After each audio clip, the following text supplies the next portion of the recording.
ယောက်ျားလေးတွေရှောင်တတ်တဲ့အမျိုးသမီး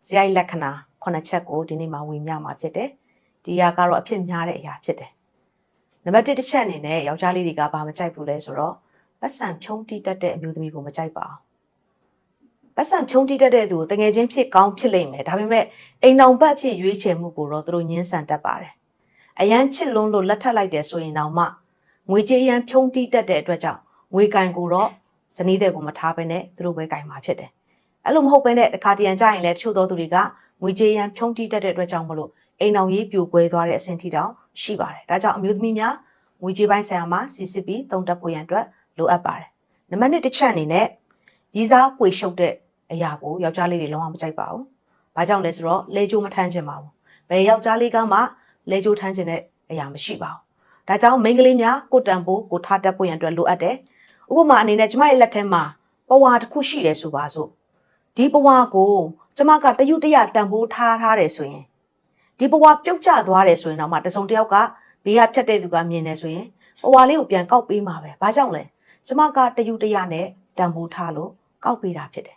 ။အကယ်၍အဲ့လိုမဟုတ်ဘဲနဲ့ကျမကအိမ်ရဲ့ခြေနှင်းဘက်မှာဒီပဝါကိုပဲချပြီးတော့အားရပါရခြေထောက်နဲ့နင်းပြီးတော့ခြေတုပ်လုပ်ပစ်မယ်ဆိုရင်အိမ်ကိုလာတဲ့ဧည့်သည်တိုင်းကလည်းဒီပဝါကိုခြေတုပ်အနေနဲ့ထားမှာပဲဆိုလိုချင်တာကပဝါရဲ့တန်ဖိုးဘယ်လောက်မြင့်တယ်လဲနှိမ့်တယ်လဲဆိုတာထက်ဒီပဝါကိုဘယ်လိုထိမ့်သိမ့်ပြီးတန်ဖိုးထားတယ်လဲဆိုတဲ့အပေါ်မှာကြည်တာဖြစ်တယ်။ဒါကြောင့်အမျိုးသမီးများကိုတန်ဖိုးထားပါဖြစ်တယ်လို့မနေပါနဲ့ရည်စားပွေရှုပ်တဲ့အရာကိုမလုပ်ပါနဲ့အဖြေတောင်းတိုင်းလိုက်ပေးရအောင်သင်ကအဲ့လောက်ထိမပေါ်ပါနဲ့နော်ကိုတန်ဖိုးထားပါရည်စားပွေရှုပ်ခြင်းမလုပ်ပါနဲ့ယောက်ျားလေးတွေကအဲ့ဒါကိုမကြိုက်ပါဘူး။နံပါတ်3တစ်ချက်အနေနဲ့ကပူညံလှုပ်တတ်တဲ့မိန်းကလေးကိုယောက်ျားလေးတွေမကြိုက်ပါဘူး။ကြောပူပဲခံမယ်နားပူတော့မခံနိုင်ဘူး။တပြည့်ပြည့်တောက်နဲ့ပူညံလှုပ်လာပြီးဆိုရင်နောက်ဆုံးအိမ်အောင်ကျသွားရင်တော့မှအဲ့ဒီခင်မွန်းတွေကအိမ်ပြန်လာခြင်းစိတ်မရှိတော့ဘူး။ရည်စားဘဝမှာဆိုရင်လေနော်တကယ့်ကိုပူညံလှုပ်တတ်တဲ့အမျိုးသမီးနဲ့ရည်စားရတဲ့နော်ရည်စားထားမိတဲ့ယောက်ျားလေးကအမြဲတမ်းပြဿနာရှာခံရတယ်။သူ့ရဲ့အမြင်သူ့ရဲ့အထင်နဲ့ဆုံးဖြတ်ပြီးတော့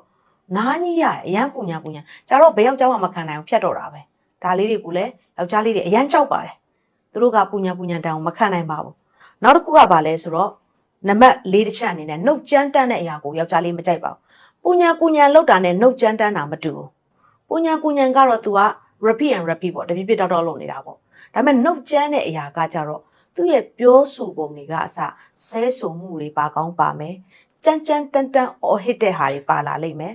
ပြီးတော့သူ့ရဲ့အပြောထဲမှာရိုင်းဆိုင်တဲ့အရာတွေပေါ့ရေလဲမိန်းကလေးတယောက်လိုမရည်ပဲနဲ့အော်ကြီးဟစ်ကျ9အိမ်ကြား10အိမ်ကြားယောက်ျားလေးအရန်ကြောက်ပါတယ်အဲ့လိုမျိုးလေနှုတ်ရမ်းကျမ်းတဲ့အမျိုးသမီးတွေကိုသူတို့ရှောင်ပါတယ်အဲ့ဒီလိုဖြစ်တဲ့အတွက်ကြောင့်ချို့တွေကဘာပြောလဲဆိုတော့ငါအရှိတိုင်းပဲနေတာပဲမှန်ပါတယ်အရှိတိုင်းနေနဲ့အပြူကြီးဖြစ်သွားတတ်ပါတယ်ဒါကြောင့်ယောက်ျားလေးတွေကြိုက်တဲ့အရာကတော့နှုတ်ရှာပါးစပ်ချိုသားတဲ့အရာကိုကြိုက်ပါတယ်ဒါကြောင့်ကြမ်းတမ်းတဲ့အမူအရာလေးတွေရှိရဲဆိုရင်လည်းသတိထားပြီးတော့ပြင်လို့ရပါတယ်ဒါကိုယ့်အတွက်ပဲဖြစ်ပါတယ်နော်နံပါတ်5တစ်ချက်အနေနဲ့အပြုတ်ပြင်မခံတဲ့အရာကိုယောက်ျားလေးတွေလုံးဝမကြိုက်ပါဘူး။ယောက်ျားလေးတိုင်းကဥဆောင်မှုဥရွက်မှုကိုပြုကျင်တဲ့သူဖြစ်တဲ့ဇနီးတဲ့ကိုဇနီးတဲ့ဖြစ်လာမဲ့သူကိုခေါင်းဆောင်အနေနဲ့သူတို့ကအရန်ဖြစ်ချင်တဲ့သဘောတဘာဝရှိတယ်။အဲ့ဒီခါမိန်းကလေးကအရန်စွာပြီးတော့အပြုတ်ပြင်မခံဘဲနဲ့ငါမှန်တယ်ပဲလုပ်နေအဲ့ဒီယောက်ျားလေးကကြာရင်စိတ်ကုန်မှုကိုဖြစ်စေတယ်။မိန်းကလေးဘက်ကမှန်နေတယ်ဆိုရင်တော့မှမိန်းကလေးကသူ့ရဲ့ပြုတ်ပြင်တဲ့အရာပေါ်မှာဘလို့နီးလန်းအားဖြင့်ရှင်းပြပြီးတော့နားလည်အောင်ဆွဲခေါ်မလဲဆိုတာလိမ္မာပါနဲ့မှုအရန်လိုအပ်ပါတယ်။အဲ့လိုမဟုတ်ဘဲနဲ့ပြန်ရန်တွေးလိုက်လို့ကတော့ပွဲသိမ်းပြီပဲ။ဒါကြောင့်အကယ်၍သူ့ဘက်ကအမျိုးသားဘက်ကယောက်ျားလေးဘက်ကပြုပြင်မှုကမှန်ကန်နေတယ်။မှန်ကန်တဲ့လမ်းကြောင်းဖြစ်တယ်ဆိုရင်လေ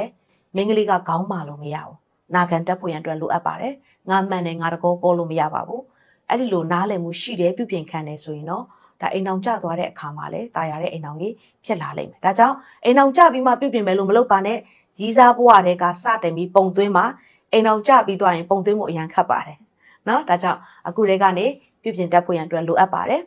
်နောက်တစ်ချက်နံပါတ်6တစ်ချက်အနေနဲ့ကတော့ယောက်ျားလေးတွေရှောင်တတ်တဲ့အမျိုးသမီးကပြင်းရည်တဲ့အမျိုးသမီးအရန်ပြင်းတဲ့အမျိုးသမီးတွေကိုရှောင်ပါတယ်မသိလို့ရည်စားထားမိရင်တော့မှသိသွားပြီဆိုရင်ရှောင်သွားတယ်ဒါကြောင့်မိန်းကလေးတယောက်အနေနဲ့တချို့သောမိန်းကလေးတွေကဘယ်လိုမြင်လဲဆိုတော့တနေ့တစ်ချိန်မင်းသားလေးကလာပြီးတော့သူ့ကိုပြန်ကယ်တင်မယ်ပဲထင်နေတာအဲ့ဒါက fairy tale ဇာတ်လမ်းတွေထဲမှာကာတွန်းကားတွေမှာပဲရှိတယ်နော်တကယ်ကအဲ့လိုမဟုတ်ဘူးအမျိုးသမီးတယောက်က ကိုမြင့်တင်အောင်ကြိုးစားတတ်ဖို့ရန်အတွက်လိုအပ်တယ်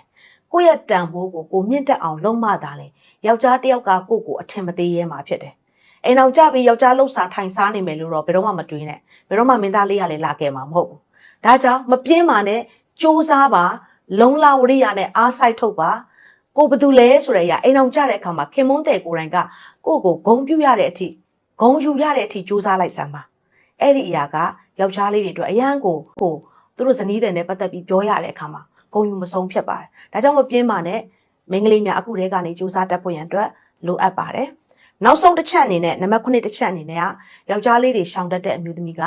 တကိုယ်ရည်တန့်ရှင်းမှုမရှိတဲ့အမျိုးသမီးကိုယောက်ျားလေးတွေရှောင်ပါတယ်ဘေးနားကတ်လိုက်တာနဲ့ဂျိုင်းချွေးစိုးတွေအရန်နံနေပြီးတော့ဂျိုင်းလက်ပတ်တွေနံပြီးတော့နောက်ချို့အမျိုးသမီးတွေမှာဆိုလဲတန့်ရှင်းမှုမရှိဘူးเนาะတကယ်ဂျိုင်းမွေးတွေနဲ့အဲ့လိုမျိုးတွေပေါ့တန့်ရှင်းရှင်းနေပါเนาะကျွန်မဒီလိုပြောလိုက်တော့သင် branded တွေသုံးရမယ်လို့ပြောတာမဟုတ်ဘူး branded မရှိလဲကိစ္စမရှိဘူးမိမိကိုတကိုယ်ရည်တန့်ရှင်းမှုနေထိုင်နေဆိုရင်ကောင်းပါတယ်ဒီအရာကလူတိုင်းကြိုက်နေတတ်တဲ့အရာဖြစ်တယ်ဒါကြောင့်တချို့တွေကရီးစားလို့ချင်းတယ်ရီးစားမရဘူးဘာကြောင့်မရလဲတကိုယ်ရည်တန့်ရှင်းမှုမရှိတဲ့သူတွေလည်းကြုံတွေ့ရတာပဲဒါလူတိုင်းတော့မဟုတ်ပါဘူးเนาะလူတိုင်းတော့မဟုတ်ပါဘူးဒါကြောင့်တကိုယ်ရည်တန့်ရှင်းတဲ့အရာကရီးစားအတွက်လောက်ပဲမဟုတ်ဘဲနဲ့ကိုတန်ဖိုးထားချစ်ခင်တယ်ကိုချစ်တယ်ဆိုတဲ့အရာကိုလည်းဖော်ပြပေးရကြပါတယ်ဒါကြောင့်ကိုယ့်ရဲ့အဝတ်စားတွေကစကိုယ့်ရဲ့အောက်ခံတွေကအစတန်ရှင်းထားပါလပနေပါသူတို့ဘာလို့အကောင်းစားမသုံးဆွဲနိုင်အောင်မှရှိတာလေးနဲ့ရောက်ရဲပြီးတော့တန်ရှင်းတက်ရအောင်နေပါ